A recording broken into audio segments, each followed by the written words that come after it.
Hello guys, so andito ako sa property, no? Gagawa ako ng reaction dun sa interview sa Gunless Society, Mr. Norman Cabrera ba yan? No? So bibigay ko yung mga kuro-kuro ko at gawa natin reaction yung mga points niya, puntos niya.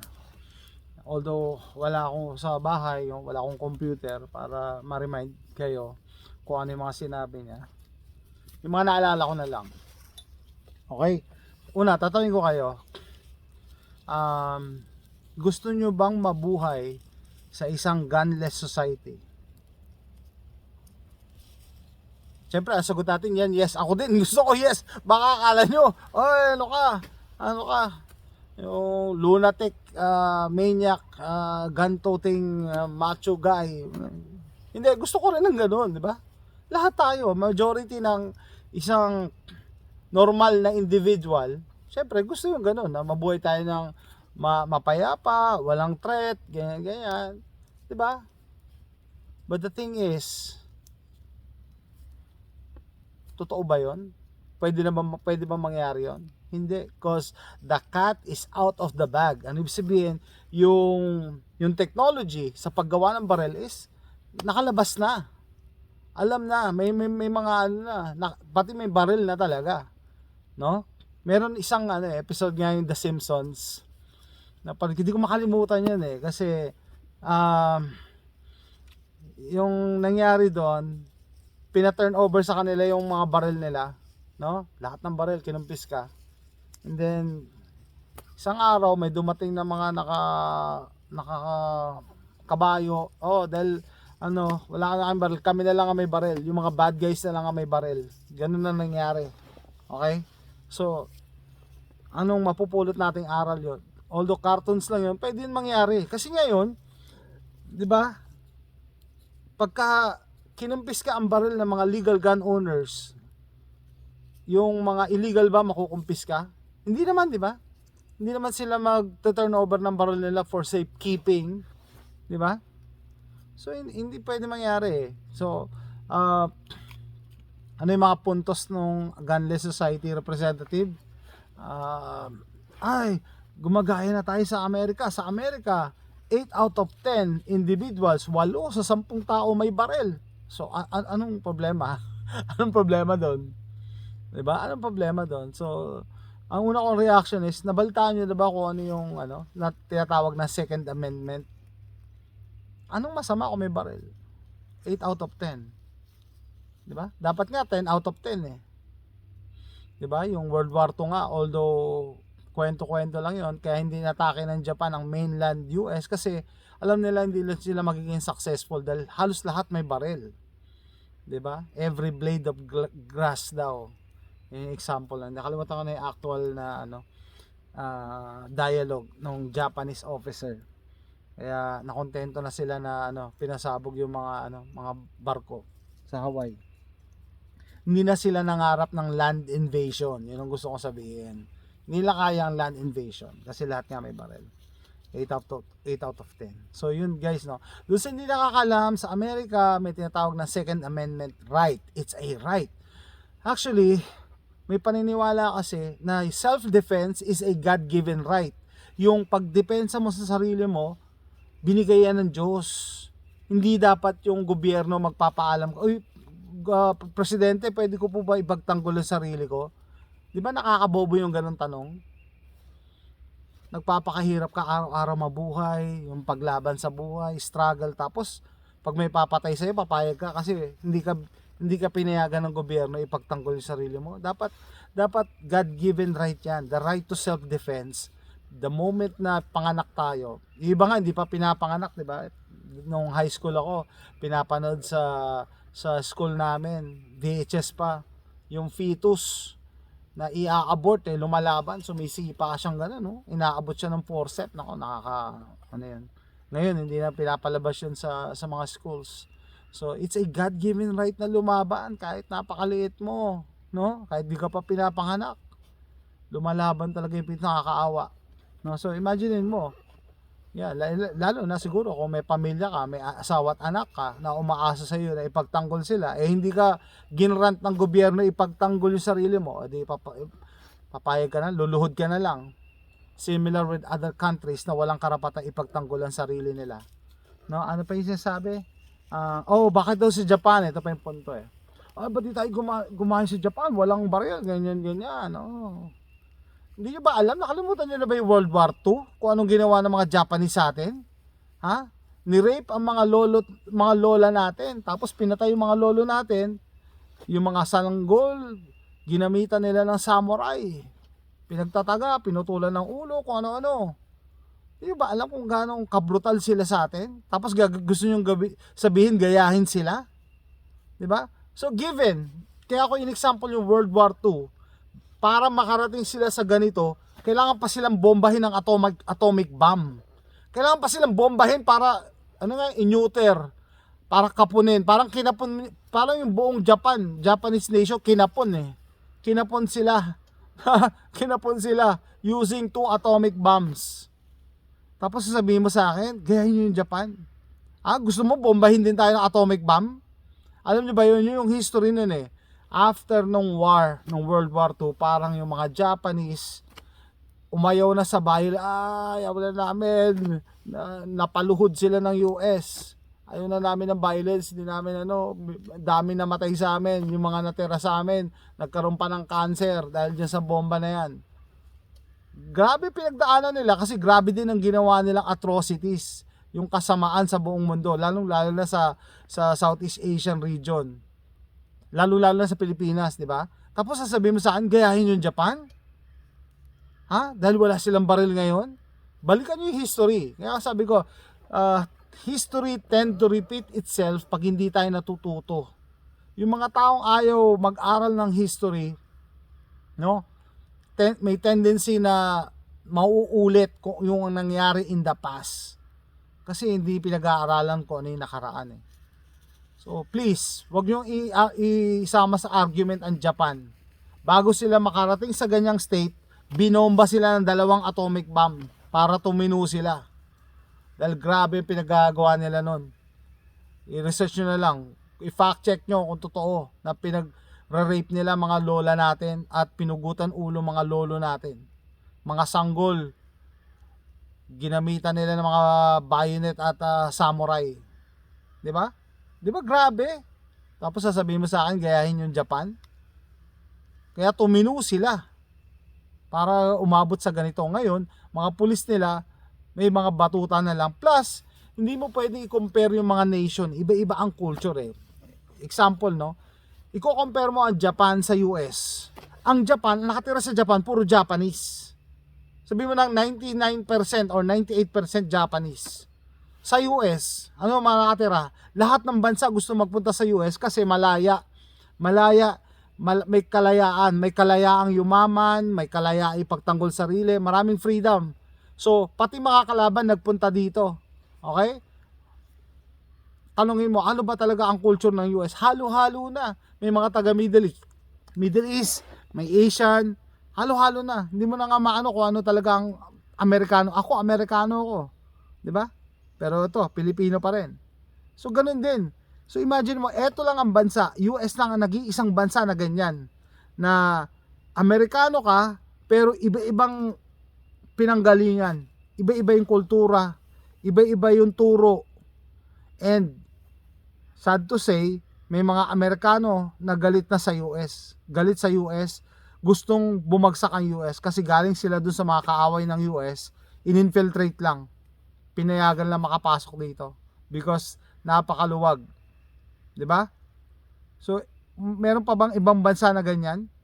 Mga sa Saudi ba? May mga Saudi national ba na ibang lahi, 'di ba? Sa Pilipinas, may mga Pilipino ba na Afghanistan, may mga Pilipino ba na Syrian? Yeah, meron, 1, 2, 4. Pero hindi katulad dito. Daang libo. Aabot pa sigurong milyon. Imagine nyo, ilan ang dito. 'Di ba? Yung nilabelan dati ni Trump na na terrorist nations, pero kumukuha ng citizenship, na-approve.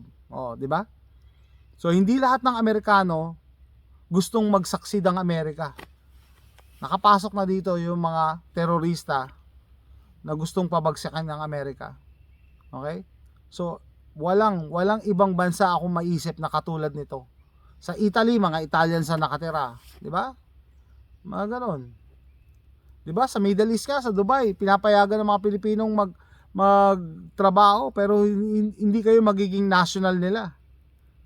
Di ba? Sa Qatar, yung kapatid ko doon nagtatrabaho, mag-asawa. Pero by the time na tumanda na sila, pauuwiin sila kasi hindi sila magiging citizen. Di ba?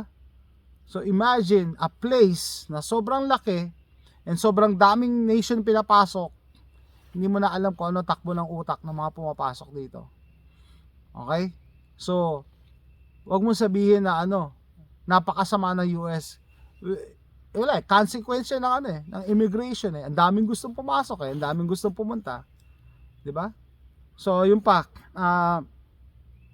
sa UK, ganun din. Sabi, example din sa UK, ganyan pinagbawal talaga. Kaya pala mga pulis sa UK naka MP5. Naka MP5 ang mga pulis. Naka automatic weapon sila. Bakit? Kasi nga sila lang ang inaasahang magligtas sa mga tao doon Lahat pinagbawal na. Parang mga taga UK kinapon na lang lahat. Pinagbawal na mga barel, pinagbawal pa mga kutsilyo. Tapos gusto pa nilang iba ng mga kutsilyo. Yung pati mga common na kutsilyo, iba. Bawal ka magpa-deliver ng kutsilyo sa bahay pag umorder ka online sa UK. So imagine niyo, kinapon na sila. Kaya pinapanood ko yung mga reaction videos ng mga taga UK pag nakita nila yung mga baril sa UK. Oh, we don't need that. Ganyan sa UK, ganyan safe naman. Talaga? So tell me, dun sa mga anti-gun na naniniwala sa anti-gun narrative, na if ever na inatake kayo sa bahay nyo, inatake kayo ng may kutsilyo, sabihin mo na kutsilyo, or may itak, or may machete, or may baril, anong gagawin nyo? Makikipag ka? Jet Li ka? Kukuha ka rin ng kutsilyo? Makikipag kayo para kang Steven Seagal? Sabi ko sa inyo, ako 5'9", 190 pounds. Nag-aaral ako dati ng Aikido, Taekwondo, tsaka Judo, pero never ako makikipag hand to hand combat. Yun yung last resort. 'Di ba? Kaya palagi ako may sukbit. Ang dala ko ngayon G4. Never ako. Kasi nga, in the fight for your life, hindi ka pwedeng matalo. Hindi ka pwedeng pag natalo ka, patay ka. And by experience, pag tumawag ka ng pulis, it's like an eternity pag nag-intay ka. Parang ang tagal. So, inatake ka ng pinasok ang bahay nyo na may itak. Nakatawag ka. Sabi mo nakatawag ka, mabilis ka mag-dial From the moment na dumating yung police at nakatawag ka, anong gagawin nyo nung attacker mo? Magchi-chess kayo? Maglalaro kayo muna, hintayin natin yung police, tagal pa Traffic pa yun sa EDSA. 'Di ba? Hindi realistic Hindi siya physically possible na pag tumawag ka ng saksolo, andyan na agad. Kaya nga, tignan nyo yung mga balita ngayon sa Pilipinas. Maski sa Pilipinas, na natagpo ang patay daw, pinasok yung babae, ni-rape na, pinatay pa sa apartment. Ang suspect, yung trabahador na pinapagawa ng na bahay sa katabi. 'Di ba? Dumadating yung pulis, tapos na. Hindi mo sila masisisi. Kasi hindi sila superhero na pag tumawag ka, lilipad na agad, nandiyan na sa harap mo. So, yun ang basic question Bakit mo iaasa yung buhay mo sa pulis na ilang kilometro ang layo? 'Di ba? Andiyan na yung threat sa harap mo Andiyan na yung threat sa harap mo. No? So, yun yung mga misconception na yun sabi pa ni Dr. Herbosa, 'di ba? Yung DOH secretary nyo. No, why do you need a gun? The only reason you want a gun is you want to kill someone. Talaga? Ilang years na akong gun owner and ang dami-dami kong barel, wala akong pinapatay na tao. Bakit? A gun can use both ways. It can kill, yes. It can also save lives. 'Di ba? andun tayo sa saving lives, nakapokus. Doon tayo sa pangalawa, saving lives. Maniwala ka sa hindi, everyday mas maraming naliligtas ang barel kumpara sa pinapatay niya na ginagamit ng masama. Hindi lang nire-report ng mainstream media. No? Dito nga sa Houston, di ba? Kung dumating sa inyo yung balita na yung bata, kinuha, pinasok sila, binasag yung salamin, yung bintana, kinuha ng isang nakakatandang bata yung AR-15 ng tatay niya, binaril yung intruder para iligtas yung kapatid niyang babae mas bata. Pero syempre hindi hina-highlight ng media yan kasi nga gusto nilang disarmahan ang US, gusto nilang tanggalin ang Second Amendment. Kasi US na lang talaga ang hadlang sa plano nila. Sino sila? Well, sila yung mga nasa likod nito. Mga nangyayaring kaguluhan sa buong mundo. Lahat yan konektado pati yan sa Pilipinas, no? Kaya yung mga galamay ng nila ng mga kabal nila Soros, nila Klaus Schwab, yan magkakakilala yung mga yan, no? Pag na-disarmahan na kasi magagawa mo na lahat. Di ba nung nag-declare ng martial law si Marcos, anong unang ginawa niya? Di ba kinumpis ka niya lahat ng mga barel? Yun kasi ang unang yun ang first line of defense ng mamamayan against a tyrannical government. Yun po ang purpose ng Second Amendment. Okay? Pagka naging tyrannical yung gobyerno, pwede kang lumaban sa gobyerno. Hindi ginawa ang Second Amendment para makapag-hunting ka, para makapag-shooting ka sa range, hindi yan. Just in case na maging tyrannical ang government. Yun po yan. And then, ano pa yung pinupunto ng gunless society na babaha ang dugo, ganyan, dadanak ang dugo, madami ang magkakabarilan, dami na maiit ulo. Parang nadaanan ko din yun sa ibang aspeto, no? May nag-comment pa na usually I'm not surprised, police ang nagsabi, no? Sabi, ay hindi yan, dito nga mga kabaro ko nga palagi nagkakaroon, ang dami na nagkakaroon ng accidental discharge. Talaga, negligent discharge yun, malamang. Imagine nyo mga pulis daw, yung pulis pa kumukontra na ayaw niya magkaroon ng 556 yung mga civilian. Kasi nga, ngayon pa nga lang daw, nila. Di ibig sabihin, pulis ang may problema, di ba? Kayo may problema, hindi civilian. Bakit nyo, palagi tinatamaan yung mga civilian gun owners Parang nagkaroon ng mass shooting dito, yung kaibigan ng yung kaibigan ng misis ko na taga California, sinisisi mga gun owners. Ay, kaya mga gun owner, kaya sabi namin, anong kinalaman namin dyan? Hindi ko nga kilala yung shooter na yan.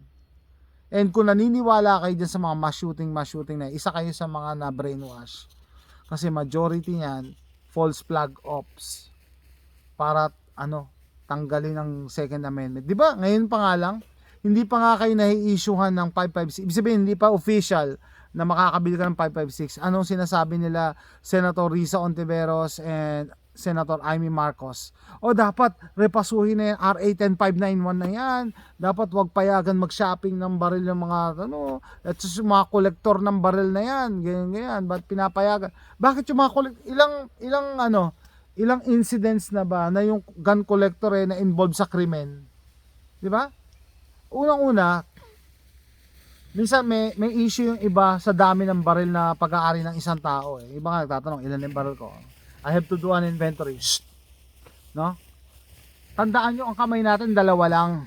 Kahit 10 ang baril ko, dalawa lang ang kamay ko. Most of the time, isang mahaba lang kaya yung putok. Hindi pwede sa pelikula na dalawang rifle pinuputok mo sabay. Hindi pwede, isa lang kasi kailangan mo support kailangan mo kailangan mag-load. Maski sa pistol ganun, one at a time lang. So hindi issue yung dami ng baril, no? Kasi dalawa lang ang kamay natin, one at a time lang natin yan gagamitin. Kaya nga, hey, mga aso ko tuwan-tuwa. Kaya nga 'di ba yung sa Las Vegas shooting, false flag op 'yon. Nung pinasok na nila yung kwarto, nakalatag yung baril. Actually nung nakita ko yung picture, kinalabutan ako Sabi ko halatang setup to Yung shooter patay, tapos nakalatag, ang dami niyang baril, parang gusto nila ipakita. Kung ikaw ba, shooter, magdadala ka ng madaming baril, hindi mo kailangan magdala ng maraming baril. Dalawa lang siguro, the most. At bala na. Hindi mo kailangan ng maraming baril. Nilatag nila yung baril, oh. Parang ginawa nila setup talaga. Kasi nga, kailangan natin dalawang kamay para pumutok ng isang rifle. Hindi pwedeng ano ka, octopus? Dati sabay-sabay mo ipuputok. Setup talaga yung itsura nun. No? False flag yon. Halatang halata. So, read between the lines, no? Hindi lahat na mapapanood nyo sa news tama. Minsan minamanipulate na lang tayo to push an agenda. Ano yung agenda? Disarmahan tayo. Pag na-disarmahan tayo lahat, ano papipigil sa kanila? So, let me know what you think, guys. Bye.